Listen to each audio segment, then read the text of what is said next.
whether you're using software like Virtual DJ or Serato or Tractor, or you're using CDJs or equipment like this Denon stuff, or any other media player that will use beat grids. Hold up. So what's a beat grid? If you're new to this, you might be saying, what are you talking about? Well, I'm going to show you really quickly using this software where it's much easier to see the waveforms on the screen. So a beat grid is simply the software or the hardware's way to know exactly where the measures and the beats are in your music. And by doing that, every song is so similar.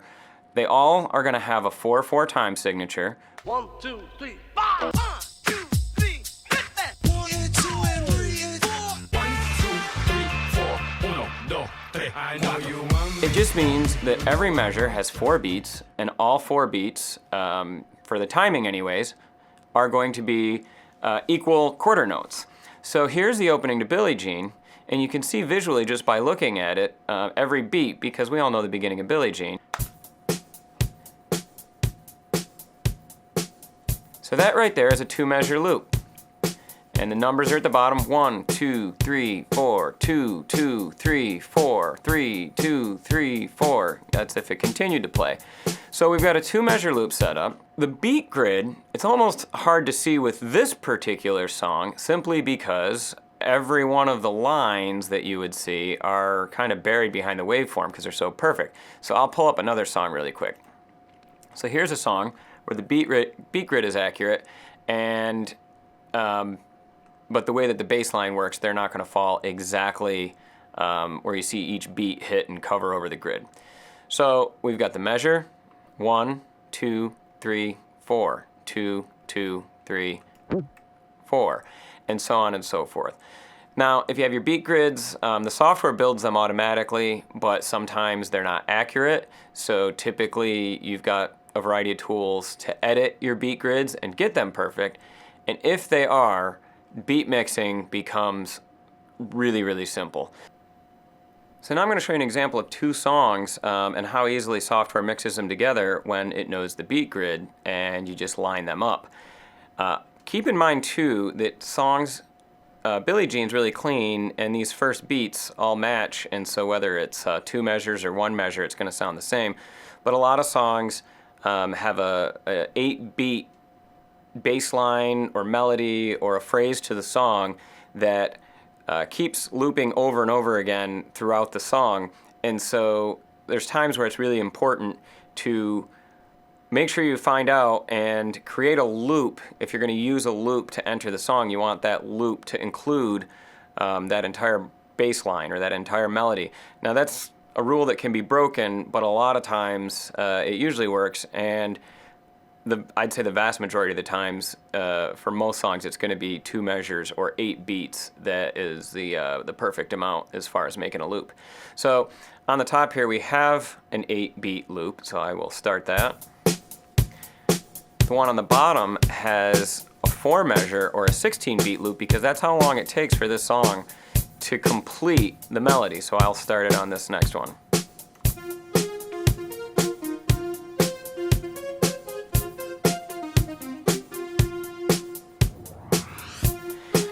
That'll go on indefinitely. I can uncheck the loop on the bottom. I can let it get to the next part of the song and then let that loop. And all the while, it's going to stay perfectly in sync so long as those grids actually line up with the beat. So that's how beat grids work. That's what we're going to be talking about when we go back to the decks. With the beat grid setup, you're going to have some options as far as how far you want your hardware or software to go. And so I'm going to give you an example. Right now, if I go to my settings, I've got choices here. My sync mode, I can sync by the bar. I can sync by just the beat, which means that if I hit play, whatever beats are closest to one another, it's going to line them up. Whereas if it's a bar, whenever I hit play, it's going to line it up so that the beginning of each bar matches regardless of when I hit it. But then also, it has the Q loop quantization, and that is basically telling this unit do I restrict it to just one beat? Do I make it 4 like a bar? Do I make it a half a beat? And of course, if you just set sync mode to tempo, then what's going to happen is it's not going to correct for anything, and it's just going to, when you hit the sync button, all it's going to do is make the speeds the same. And then it's going to be up to you, and you press play to kind of tweak it. And that's actually how I've always done things before. I used to use Virtual DJ with some actual spinning platter turntables, and since they were real, direct drive platters, when you hit play, you'd have like that slight lag when you hit it. So it was something where I always got a loop going in hitting play, and then I would just, use my pitch bends to kind of shift it. So in any case, right now we have it so it's for bar and for 4 beats. So I'm going to go back to the song, and I want you to watch closely, if you can, when I hit a cue point and when it actually jumps, because with the settings I have right now, it's going to wait until the beginning of a full measure, regardless of when I hit the button. So we'll start back at the beginning, and we'll hit play, and I'm going to hit the cue point right after 3. I'm going to hit it now. Nothing happens. Boom, right on the very next measure it jumped. Do it again. I'm going to do it again right after 82. Why would you want it to do that? Well, if you've really set up your beat grids very, very well, and they're always perfect, that a lot of times will line songs up, make up for anything stupid you might do. However, I never leave it set like that, because there are a lot of tracks that you want to come in and you don't want to be so restricted to just that measure by measure overlap. So if we go into the settings again, and keep in mind, regardless of what you're using, they're going to have some sort of sync settings that are like this. So if you're not using this particular equipment, that's fine. Just do a little digging and you'll find out what you need to do on your own. But if we set this to beat and I go down to like 1 beat, now what's going to happen is it won't let the song jump in between beats because I have it set to a beat, but what it will let it just kind of go wherever. It's just going to hit the next beat. So if I hit play, and now this time when I hit cue, if you notice, it did it a lot quicker. Say it's doing it, it's just waiting for the very next beat. This is a way that I find to be pretty helpful and pretty useful, because it's just going to sync things right up for you. But when you have a song that has a messed up beat grid, you're going to want to just turn that right off and do it the old-fashioned way.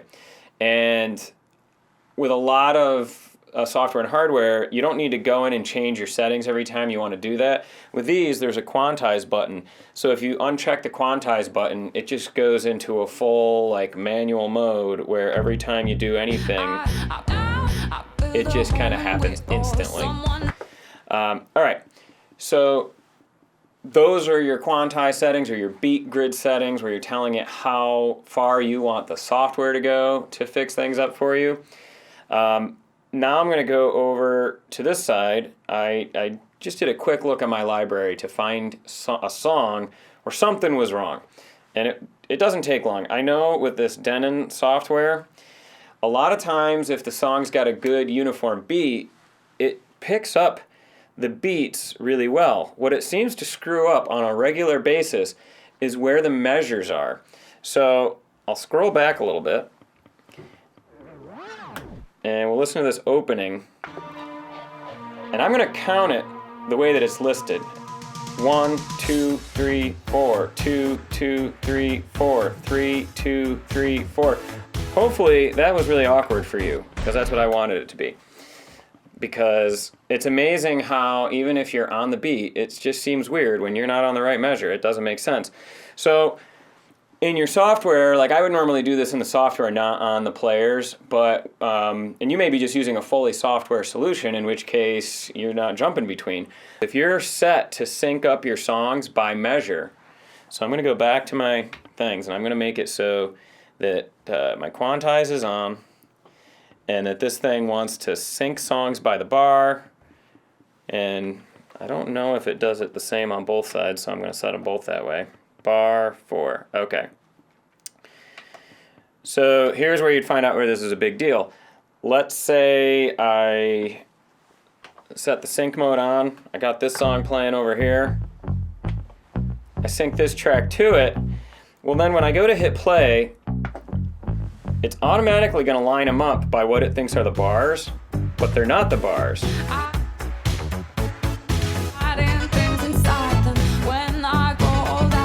hoping that comes through, that's not good. So if we stop these, well, if we go through now and we fix this. So what I can do is I can go to an edit mode, and then I can move it and move that beat grid over so that the bars are actually where they belong. So now when I hit play, you're going to hear the 1, 2, 3, 4, 2, 2, 3, 4, 3, 2, 3, 4. Much, much better. And I should have set a cue point there while I was at it so we don't have to scroll through. Alright, so now if I was playing over here on the Alice Merton side, and I got this synced and I hit play,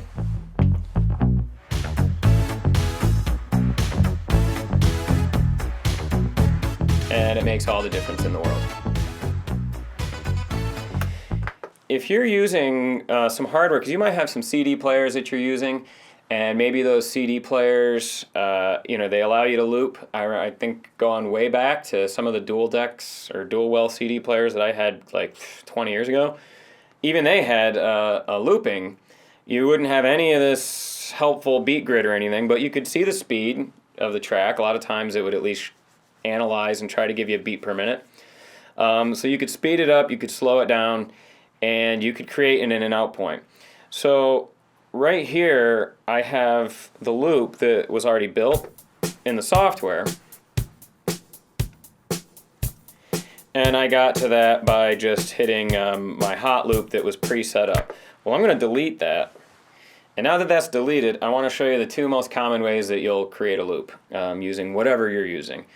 So I know, like with Virtual DJ, I almost exclusively used the quick and dirty auto loop button, where you push it. So on this unit, you just push it like that, and my default loop setting is for 8 beats.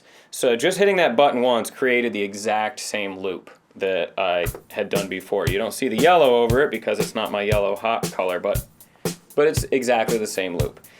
So almost any DJ software, hardware, most of it now has like an auto loop, and then you can just choose to, shorten the loop. So now it's 4, now it's 2, 1 beat, half a beat, quarter beat, eighth of a beat. So you get the idea. So that works great. Again, if the song beat per minute and everything lines up, the beat grid that's kind of built in, whether you're singing or not, that will work awesome. So what about those songs where I was mentioning earlier, we've got the drummer, the time's not perfect. If you looked at the beat grid, as you start to go into the song, it turns into a total mess. It will not automatically loop well. Well, that's fine, because you can do things the very good old-fashioned way. I'm just going to turn my quantize off so that this thing doesn't try to do it on its own. But you just use the good old-fashioned in and out buttons, and usually you'll also have an exit. In this case, when you use the in and out, this loop knob that is a pressing knob for auto looping, it also will just become an exit even if you use the in and outs. So if you're doing it manually, in and out, what you'll have a hard time doing is getting it perfect by doing it on the fly with a song like full speed. So you could do this and you could hit out, and it could end up being some random amount. But what you would do if it's completely manual is use, whether it's a platter type of a media player, or if you've got something where you can just kind of scroll through the song and then use little back and forth arrow buttons to move forward and backwards and nudge it. And you would just, without live playing the song, you would find, and you could do this with no waveforms because you could just listen to the sound.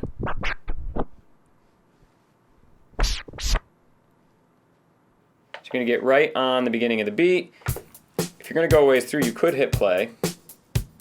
Then like pause it right before you get where you want to set your out, and then use your nudge or your platter and get it so it looks exactly like the way, or sounds exactly the way that it sounded on the last beat, so that way when you hit out, now you've got your loop again. So those are, like I said, those are probably the three ways you're going to set up loops. You're going to either have some kind of saved hot button where you got a saved loop, or you can create a saved loop. You may have an auto loop button where you just automatically loop from exactly where you are in the song, and it'll just create an 8 or a 4 or 16 beat loop. And then you exit whenever you want. So that's going to be what allows you to, while one song is playing, get everything lined up perfectly. Because I just showed you, even with this Ghostbusters, I just hit the button a second ago and everything just lined up, and that's awesome. Like, I think that's great that these things do that, and that all modern software and hardware does that. But if the beat grid is off, back to getting, having to do things manually, you could just set up your loop in.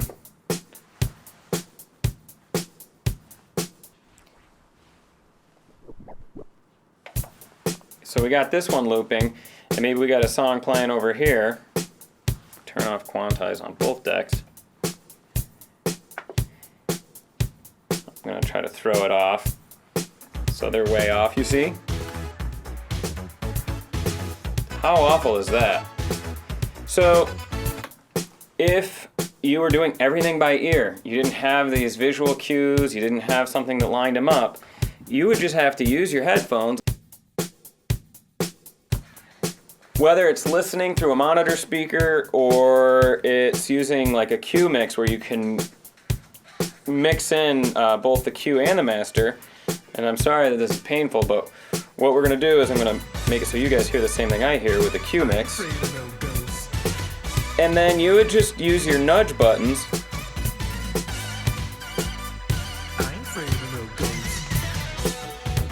Oh, went too far. And the other thing you can do is hold and pause your thing and try to look at it or hear a beat and then let it go to get it close to begin with.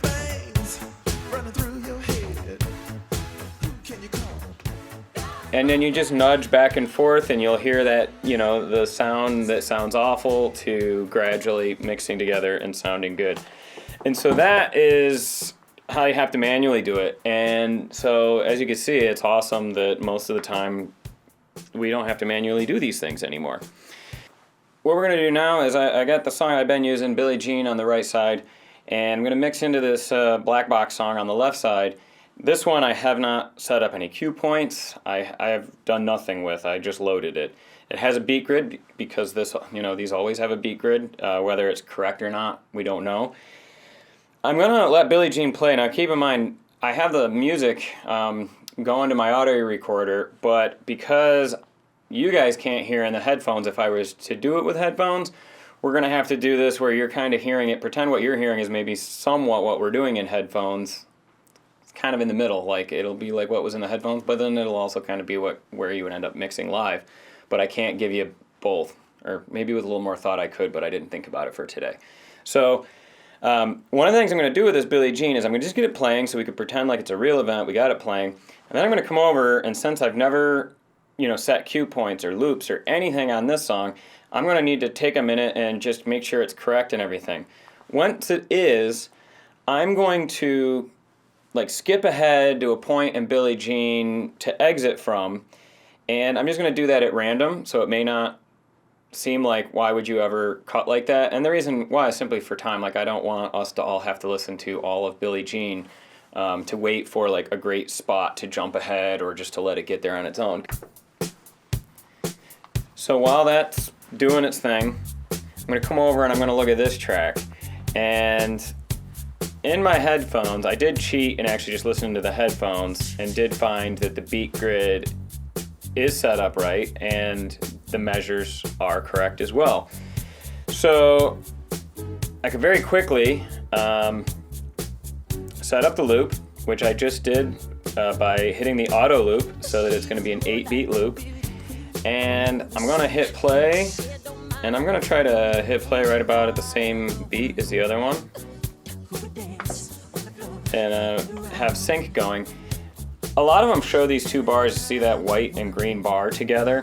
The white is the beats as well as the measure from this deck, and the green is the one below. And so if your beat grid is set up right on both songs, and those are running together perfectly like that, then without even listening to it, I am pretty confident that this is going to work out just fine. So if it doesn't, well, I didn't even pre-check. We'll find out. So got my loop going here. I'm going to jump ahead in this song to a little instrumental that I wrote at the end. I will at least try to make it on some sort of a beat. I'll do it right before this chorus starts. Okay? So I'm going to loop that. I'm going to move the crossfader over.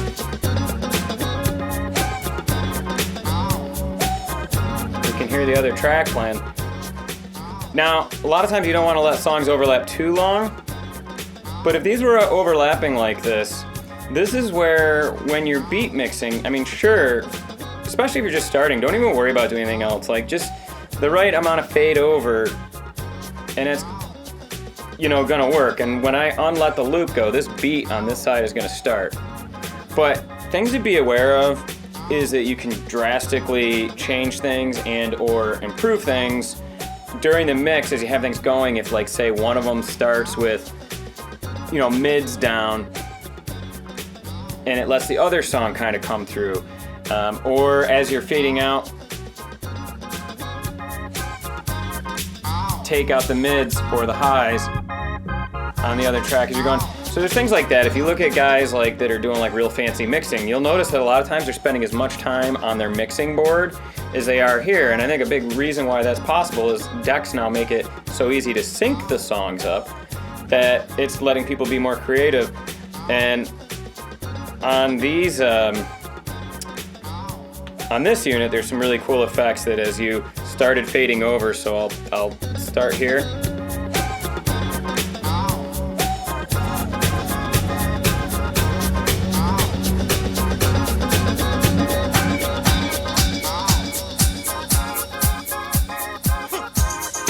So that was just like a little dub echo filter and a high pass filter as it washed out. And so you can use things like that to take one song and have it kind of fall apart before the other one comes in and things like that. There's all sorts of stuff you can do, but it all is based on that fundamental starting point. Being able to line up your tracks, get the beats per minute synced up, and then once you've done that, everything's going to sound somewhat pleasant when you move over compared to just a mishmash of songs. But you can see the way that I just did that and jumped around really quickly, how easy it can be if you've got preset places to jump to in songs and chorus and instrument. And that instrumental for Billie Jean is just going to keep working. We can go back to that now. We'll do I'll do this.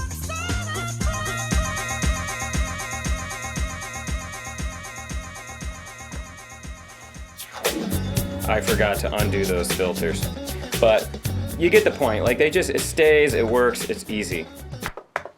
And then I know I mentioned in the first part of the video about that whole being able to skip through a song, which we sort of just showed, but here, I'll load a couple tracks. I like using this Debbie Gibson one because it's like one of those songs where if you have an opportunity and you can play Debbie Gibson, it could go like really, really well, but it could also fall so hard on its face that I pay a special attention to songs like that on a certain, 90% of the time I don't play them, but when it's like that kind of crowd where I think, oh man, like I can get away with this and they're going to go nuts. But hey, smart as we all think we are, sometimes sometimes you're totally wrong. So I try to make sure that I've got like quick and easy ways to get out of the song. So if we do the Debbie Gibson one, I've got, I've got this loop at the beginning. and I've got hot cues all over the place, so I can. So right now it's on the first, first vocals, and it's going to go to the lyrics. Here's a loop that leads before the song really kicks in. But what's neat is like, so for example, I can skip right to the sax. So if I can get out of there, when you're on the chorus or the lyrics, that's what I clicked on. When it gets to the first chorus, I'll usually have cue points that jump to the second, third, fourth chorus, depending on how many there are in the song. So that if a song's going like mediocre well and I just want to shorten it, I can see that it's about to hit the first chorus, and right when it's about to hit it, here, I guess I'll actually show you what you've sat with me this long. I can see down here that it's getting really close to the first chorus. And then it just skips to the second chorus way up here. And so yeah, like that's like a neat little trick that you can do. I can still jump right to my sax. I can get a song playing over on the other side with a loop, of course. Got an outro break. I can engage that loop, so now that'll just keep going indefinitely. I can make sure this time that these aren't screwed up.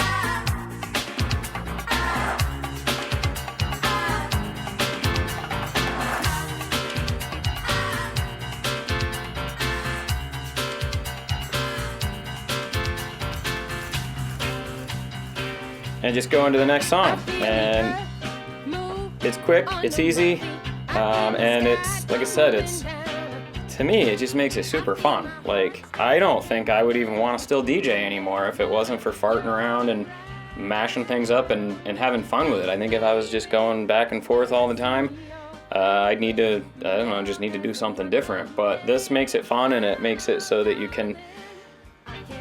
might even be able to play a Carole King song. Who knows? But I haven't tried it yet, but I noticed in my software that they were the same speed and key, so I gave it a whirl, or compatible keys.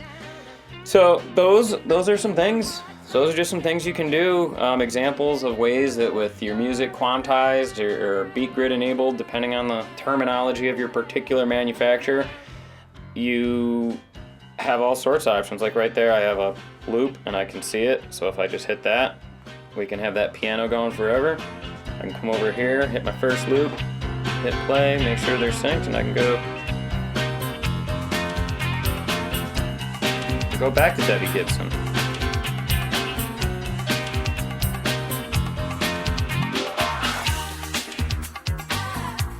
And there you have it.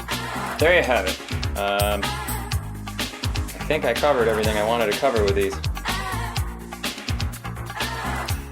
I think I covered everything I want to cover with these.